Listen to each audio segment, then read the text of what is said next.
hawa madiwani wangeenda tu pale halmashauri wakaangalia makabrasha tuliyoyaacha wakati tunamaliza miaka yetu mitano. Kabla hatujamaliza ya manispaa, tulipata kampuni kutoka Korea Kusini ambayo kazi yake ilikuwa ni kusanifu, yani design, mifereji ya maji kwenye mfumo mzima wa maji wa mji wa Kigoma, ili kuhakikisha mji unakuwa hauna makorongo, mji haupati mafuriko, kwa sababu kuna njia ya kuweza kuyaepusha maji yanayoingia kwenye bwawa la Katubuka yakapisha yakaenda ziwani.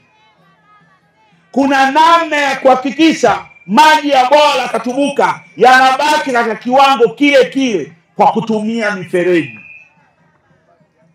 Na hiyo kazi tumeifanya sisi kwa kutumia Wakorea. Aliyesaini mikataba huyo yuko hapa, Meya Hussein Ruhava. Sisi walichotakiwa kukifanya ni kutekeleza tu. Ni kutekeleza tu. Wameshindwa kutekeleza. Na wana mengi ambao hawakuweza kutekeleza. Watu wa Katubuka, nataka niwaahidi, waathirika wa mafuriko ya Katubuka tutawafuta machozi. Ni muda wa miezi michache, tumwombe Mwenyezi Mungu atupe uhai, twende bungeni, tuichukue halmashauri, mtupe kata hii ya Katubuka. Ndani ya muda mfupi tutaanza kufanya kazi, na iwe ni somo kwa yeyote yule kwamba uongozi ni kutatua kero za watu. Uongozi sio kuwagaia watu magodoro ya watoto wa shule. Uongozi sio kuwagaia watu dagaa za Mwanza. Uongozi sio kuwagaia watu kilo moja nusu kilo ya maharage. Watu wanao uwezo wa kununua dagaa wao wenyewe. Watu wanao uwezo wa kununua maharage wao wenyewe.